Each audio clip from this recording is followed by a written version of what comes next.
des anges vient d'éclater dans les airs.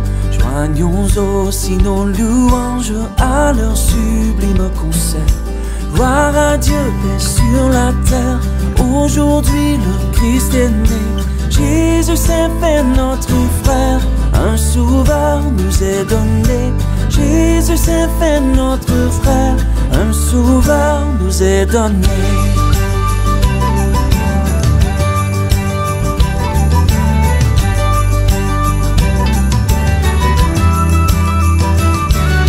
Son palais est une étable, une crèche et son berceau. Et pourtant c'est l'admirable, c'est le Fils du Dieu très haut. Il vient à nous des bonheurs et de grâce couronné. Jésus s'est fait notre frère, un sauveur nous est donné. Jésus s'est fait notre frère, un sauveur nous est donné. Oh, oh.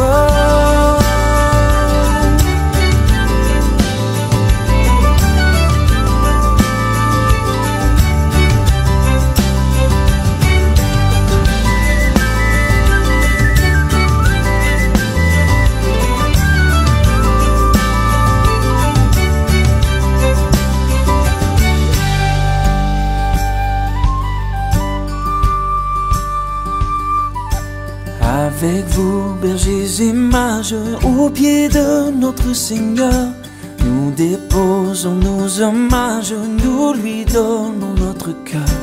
Tout son peuple sur la terre dit avec nous prosterner. Jésus s'est fait notre frère, un sauveur nous est donné. Jésus s'est fait notre frère, un sauveur nous est donné.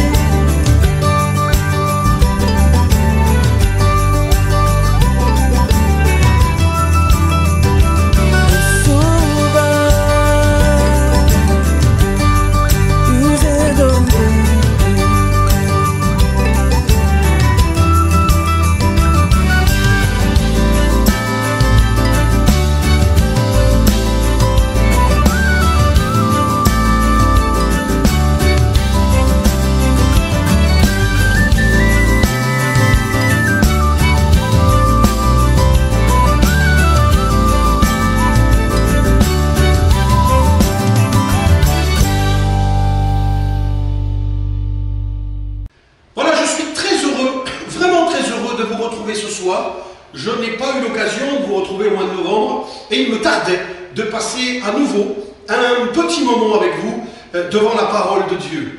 Vous avez remarqué qu'il y a une décoration un petit peu particulière. Je ne suis pas à l'église, je suis dans une petite, dans un petit domaine. Il y a un magnifique sapin qui est là, qui brille. Il y a derrière moi une maisonnée avec des familles certainement qui sont déjà réunies pour fêter Noël. Il y a même la neige qui tombe, je suis même dans la neige. J'ai voulu ce décor parce que le mois de décembre, eh bien, nous parle bien sûr de Noël. Noël avec ses décorations, avec ses illuminations, un peu partout, ça fleurit dans les balcons, dans les maisons, il y a des sapins qui clignotent. Noël nous parle de ses repas copieux, pris en famille. Noël nous parle aussi des cadeaux que l'on va s'offrir les uns les autres. Et puis, surtout, à nos parents, la joie de voir le sourire sur nos enfants lorsqu'on leur offre le cadeau qu'ils ont tant désiré. C'est un moment que nous passons en famille. Et pour rien au monde, on voudrait manquer ce moment. Et même dans cette année particulière, on espère pouvoir se retrouver en famille pour fêter Noël. Et je me suis posé la question, est-ce que Noël, c'est que cela ? J'aimerais vous dire que Noël, c'est bien plus que toutes ces choses. J'aime me retrouver en famille, j'aime voir ces décorations, ce sapin, il est vraiment merveilleux. Oui, j'aime tout cela, mais mes amis, Noël, c'est bien plus que cela. Noël, c'est la manifestation de l'amour de Dieu.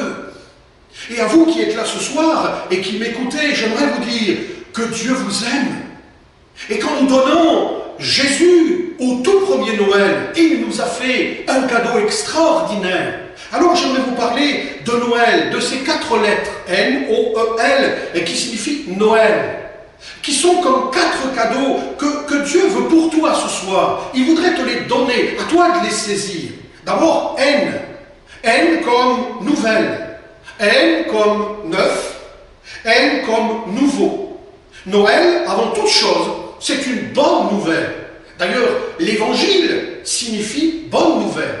Et dans l'évangile selon Luc, au chapitre 2, et à partir du verset 10, eh bien, il y a ce texte remarquable de la naissance de Jésus. J'aimerais vous le lire.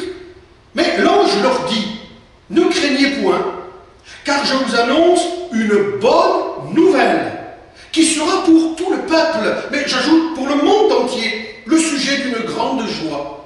C'est qu'aujourd'hui, dans la ville de David, il vous est né un sauveur, qui est le Christ, le Seigneur. Et voici à quel signe vous le reconnaîtrez. Vous trouverez un enfant emmailloté et couché dans une crèche. Amen. Oui, Noël, c'est une bonne nouvelle qui nous est apportée par Jésus-Christ. Jésus est venu apporter une vie nouvelle et une vie heureuse. Mais c'est ça la bonne nouvelle de l'Évangile. Votre vie peut changer. Votre existence peut changer. Votre vie qui peut-être aujourd'hui est triste. Elle est fade, elle est sans espérance. Jésus peut la changer en une vie de bonheur, de joie et pleine d'espérance. D'ailleurs, la Bible dit, celui qui est en Christ est une nouvelle créature. Les choses anciennes sont passées et voici, toutes choses sont devenues nouvelles. Et on a dans la Bible des histoires formidables. Je pense à cet homme qu'on appelle l'homme de Bethesda, qui était malade depuis 38 ans. Il était allongé, couché, dans la solitude, dans la détresse, dans le désespoir. Il n'avait aucune espérance. Il voyait les autres être guéris parce qu'ils pouvaient plonger dans cette piscine alors qu'ils étaient moins malades que lui. Et lui était toujours malheureux, misérable. Il n'avait pas d'espérance. Sa vie était condamnée à rester là couché, malheureux, misérable. Mais Jésus est venu. Jésus s'est approché de lui. Et Jésus va le relever. D'ailleurs, il lui dira, je suis tout seul, je n'ai personne. Et j'ai l'impression que Jésus lui dit, je suis là. Et parce que je suis là, ta vie va changer. Et cet homme est entré en un instant dans une vie nouvelle. La Bible dit qu'il a été miraculeusement guéri. Il s'est relevé, il a été transformé. Il y a eu un avant et il y a maintenant un après. Il peut courir, il peut crier, il peut chanter son bonheur. Sa vie a été transformée. Mais ce qu'il a fait pour lui, j'aimerais vous dire que Jésus veut le faire pour toi. Il est celui qui veut changer ta vie. Peut-être ta vie, elle est triste aujourd'hui. Peut-être ta vie, elle est malheureuse et tu te dis, oh, moi, Noël, ça ne va pas changer grand-chose. Combien d'êtres humains sont comme cela ce soir? Non, ça ne va pas changer ma vie. J'ai toujours mes problèmes de santé. J'ai toujours mes problèmes de famille, de couple peut-être. J'ai toujours ce vide intérieur. J'ai toujours cette maladie qui me ronge. J'aimerais vous dire ce soir que Jésus est venu pour nous annoncer une bonne nouvelle. Et qu'il est lui-même la bonne nouvelle. Il veut changer ta vie et te conduire dans une vie nouvelle, différente. Nos amis qui à l'église témoignent comment ils ont rencontré Jésus-Christ, nous disent souvent que dans leur vie, il y a eu un avant, une vie malheureuse, misérable, puis ils ont fait la rencontre de celui qui est la bonne nouvelle, qui s'appelle Christ, et ils sont entrés dans une vie différente, une vie transformée, oui, une vie nouvelle. Noël, c'est la bonne nouvelle que Dieu veut mettre dans votre cœur. Qui que tu sois ce soir, Jésus t'aime et il veut changer ta vie. Alléluia. Noël, haine, mais Noël c'est aussi O, N-O, O comme oublier. Pourquoi oublier? Parce que dans le livre du prophète Michée, dans l'Ancien Testament, je vous lis ce récit. Quel Dieu est semblable à toi, qui pardonne l'iniquité, qui oublie, qui oublie les péchés du reste de ton héritage? Il ne garde pas sa colère à toujours, car il prend plaisir à la miséricorde. Amen. Oubliez. Noël, c'est le deuxième cadeau de Dieu. Le premier, nous l'avons dit, il vient pour nous conduire dans une vie nouvelle, une vie différente, une vie de paix, de joie, de guérison, de bonheur. Nous l'avons vu au travers de l'histoire de cet homme de Bethesda. Mais Noël, c'est Jésus qui vient prendre sur lui nos péchés, qui qui vient pardonner nos péchés, qui vient effacer nos péchés, qui vient oublier nos péchés. Jésus n'est pas resté petit enfant. On aime le sortir à Noël, on le met dans une crèche, le petit Jésus. Et puis on va le ranger fin de l'année et on l'oublie pendant un an. Mais j'aimerais vous dire que Jésus a grandi, qu'il est devenu cet homme qui sur la terre a fait des miracles. Il allait de ville en ville, de village en village. On l'a vu tout à l'heure, mais il a relevé des paralytiques, il a ouvert les yeux des aveugles, il a guéri des corps, il a libéré des gens qui étaient tenus par des mauvais esprits. Oui, il est venu sur cette terre, il a fait du bien. Il est venu, eh bien, pour nous annoncer cette bonne nouvelle. Il est venu surtout pour effacer notre péché. Il est venu pour nous réconcilier avec Dieu. Je vais vous dire, mes amis, que si notre monde va mal aujourd'hui, c'est parce que nous avons laissé Dieu. Nous avons oublié Dieu, nous avons ignoré Dieu. Nous nous sommes éloignés de Dieu et nous en payons les terribles conséquences. Notre monde va mal parce qu'en lui, il y a le péché. Aujourd'hui, l'être humain est tourné uniquement vers le mal. Il ne pense qu'à faire le mal. Et malheureusement, que de guerre, que de détresse, que de femmes battues, que d'enfants violés, que de couples en difficulté, que de gens qui ne sont pas satisfaits dans leur cœur. Tout cela sont les conséquences, les résultats du péché. Nous avons été séparés de Dieu. Et la Bible dit que ce péché, Dieu ne l'oublie pas. Il est là, il pèse sur nous, il fait que nous sommes malheureux, misérables, mais nous sommes condamnés. La Bible dit que le salaire du péché, c'est la mort éternelle. Oui, c'est écrit dans la Bible. Mais Jésus est venu. Il est venu pour mourir à notre place. Il est venu pour prendre cette condamnation. Il est venu pour effacer nos péchés et nous redonner ainsi contact avec notre Créateur. Comment a-t-il fait? Eh bien, d'abord, il a vécu sans péché. Lui a vécu sans péché. Il est le seul qui n'a jamais péché. Et plus que cela, il va prendre sur lui tes péchés. Il va prendre sur lui nos péchés. Et il va mourir à notre place. La Bible dit que le châtiment qui nous donne la paix est tombé sur lui, et dans ses meurtrissures, nous avons la guérison. Sur la croix, le sang de Jésus, la Bible dit, purifie de tout péché. Le sang de Jésus est comme une éponge qui efface nos péchés. Lorsque j'étais enfant, eh bien à l'école, certains vous l'avez vécu, à la fin des cours, quelqu'un était chargé d'effacer le tableau. Et lorsque c'était moi, je me souviens avec cette grosse éponge, imbibée d'eau, je passais sur le tableau. Et tout disparaissait. C'était oublié, terminé. C'est ce que Jésus a fait avec son propre sang. La Bible dit, Dieu a tant aimé le monde qu'il a donné son Fils unique, afin que ceux qui croient en lui ne périssent point, ne meurent point, mais qu'ils aient la vie et la vie éternelle. Quel merveilleux cadeau! Il a effacé tous nos péchés. Dieu les a oubliés. Nous sommes en Christ, aux yeux de Christ. Nous sommes purs. Nous sommes libérés du fardeau. Nous avons retrouvé le contact avec lui. Alors il y a la paix et il y a la joie. La Bible nous parle de l'histoire d'une femme qui avait péché, elle avait commis adultère. Et quand elle se retrouve devant le Seigneur, il y a des gens qui sont là prêts à l'accuser. Ils ont ramassé des pierres. Et ils disent à Jésus, Moïse, dans la loi, nous ordonne de lapider de telle femme. Et toi, que dis-tu? Alors il dit, oui, si c'est écrit dans la parole de Dieu, vous pouvez le faire, mais que celui de vous qui n'a pas commis de péché fasse le premier. Et il est dit que tous, ils ont lâché leurs pierres et ils sont partis. Pourquoi? Parce que la Bible dit que nous sommes tous des pécheurs. Il n'y a pas un juste. Je peux condamner un autre, mais il pourra me condamner. Nous sommes tous des pécheurs. Or, Jésus, lui, a vécu sans péché. Il est le seul qui a tout accompli et qui est mort à notre place pour que nous soyons purifiés. Alors, il peut, lui, condamner cette femme. Il peut jeter la pierre sur cette femme. Mais il va la regarder et il va lui dire, femme, qui te condamne? Elle se tourne, mais il n'y a plus personne. Eh bien, je ne te condamne pas non plus. Il lui dira, va et ne pêche plus. En fait, il lui dit, tes péchés, ils ont été effacés. Tes péchés, ils ont été oubliés. Mes amis, ce qui nous sépare de Dieu, ce qui fait que nous sommes dans une direction qui mène à la mort éternelle, sont nos péchés. Il faut que nos péchés soient effacés. Le seul qui peut effacer nos péchés, c'est Jésus-Christ. C'est le deuxième cadeau de Dieu. C'est pour cela qu'il est venu sur la terre. Faire de nous des créatures nouvelles, transformées, libérées, mais oublier, effacer nos péchés, nous purifier par le sang de Jésus pour que nous puissions retrouver le contact avec le Créateur. Voyez que Noël, ce n'est pas seulement quelques repas, quelques cadeaux, mais c'est vraiment l'amour de Dieu manifesté en Jésus-Christ. Noël, c'est aussi eux comme espérance, comme espérer. J'aimerais vous dire que Jésus est venu pour nous donner de l'espoir. Il est venu pour nous donner de l'espérance.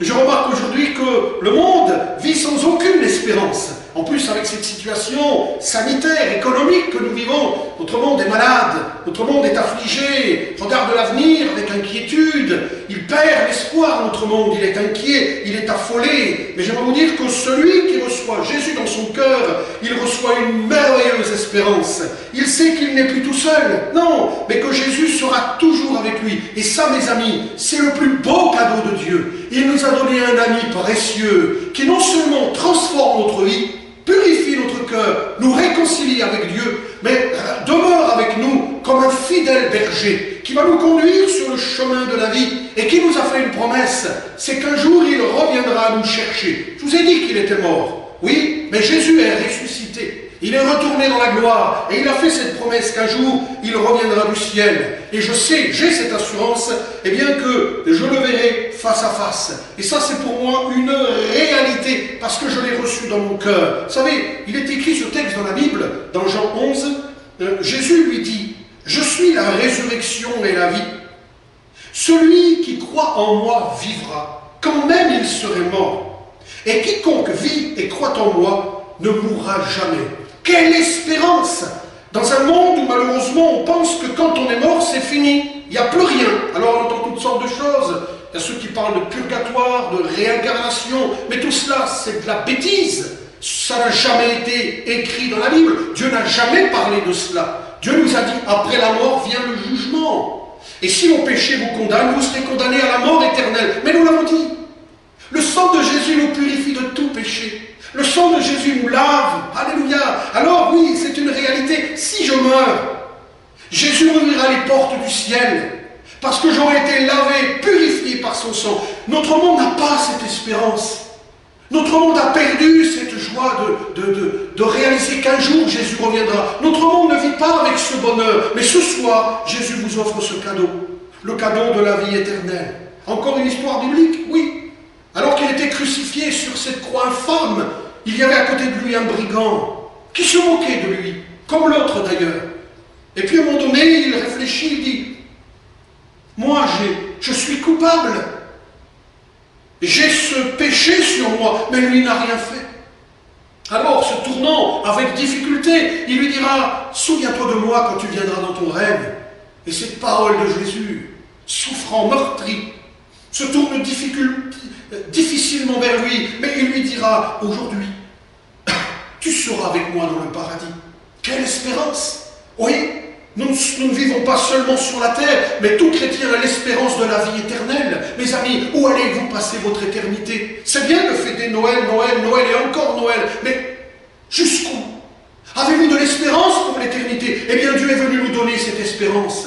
Noël, c'est l'espérance qu'un jour, nous verrons Jésus face à face. Et nous pourrons vivre l'éternité dans le ciel. Vous pouvez recevoir ce soir cette merveilleuse espérance. Alors, votre vie sera paisible. Mais quand on a l'espérance de l'éternité, mes amis, les soucis, les problèmes, les crises, quelles qu'elles soient, sanitaires, économiques, on la traverse aussi, mais on a une paix dans le cœur. Parce que Dieu est en nous. Parce qu'il veille sur notre vie. Et parce que nous savons qu'un jour, quoi qu'il arrive, il viendra nous chercher pour que nous soyons avec lui dans la gloire. Alléluia. Noël, N-O-E-L. Noël, L comme lumière. Et oui, Jésus a dit, je suis la lumière du monde.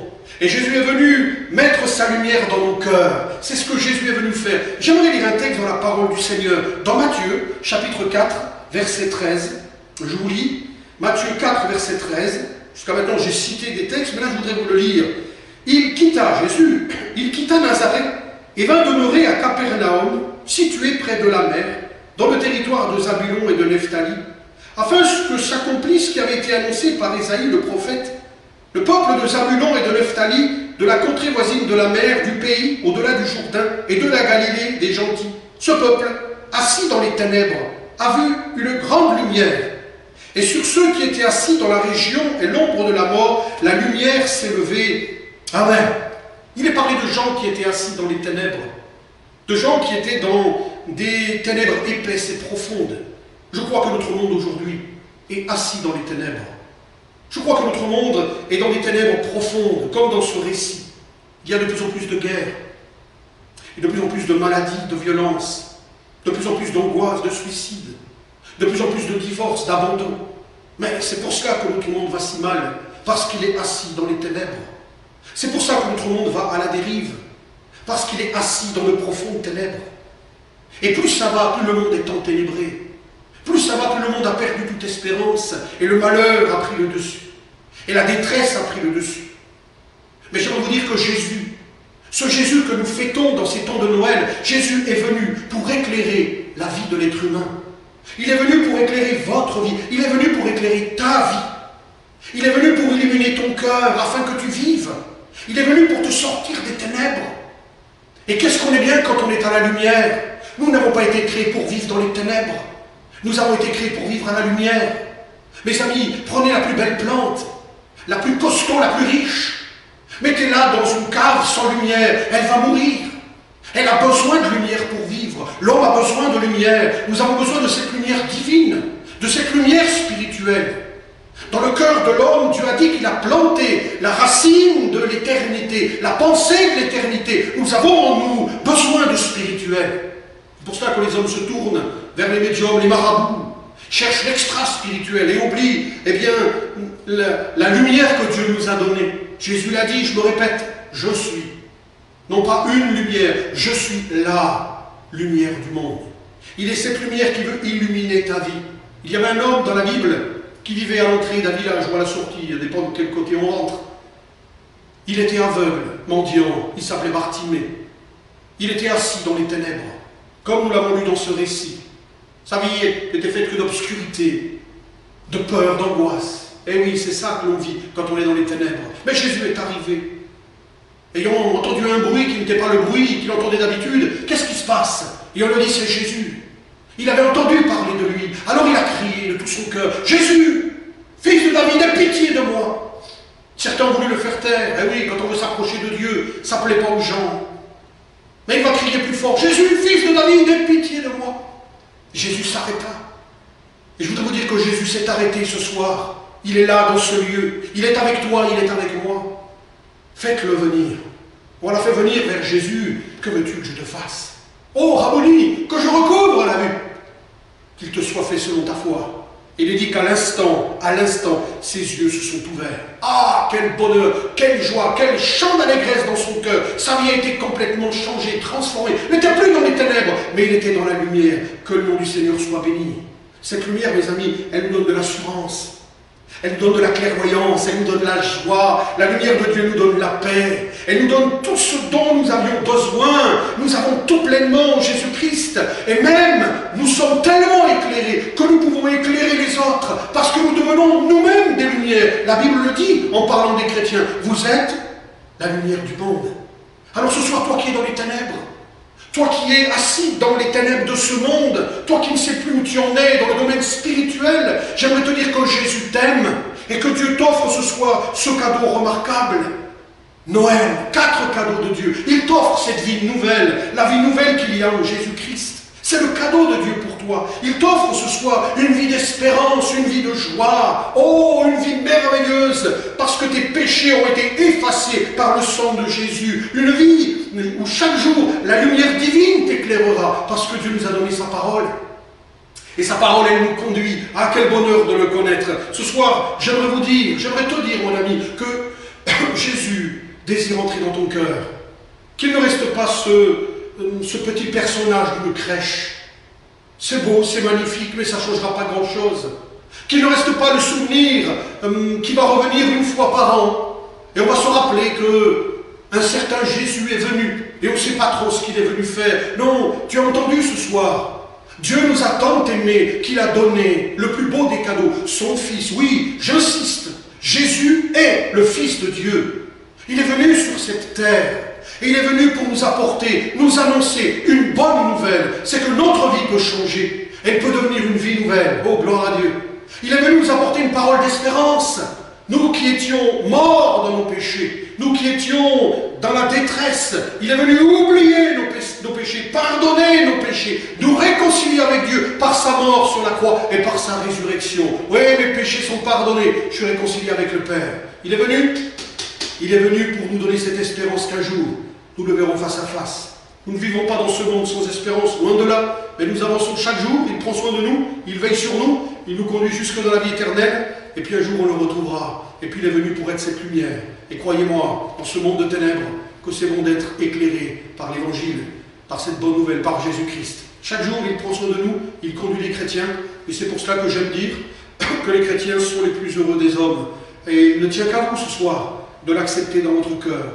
Et comment faire? Peut-être quelqu'un va dire, pasteur, comment faire? Eh bien, tous ces cadeaux se reçoivent simplement par la foi et par la repentance. De reconnaître ce soir que nous avons besoin de ce Jésus. Nous avons besoin d'entrer dans une vie nouvelle. Nous avons besoin que Dieu pardonne nos péchés. Nous avons besoin de retrouver de l'espérance, oui. Nous avons besoin que Jésus devienne la lumière de notre vie.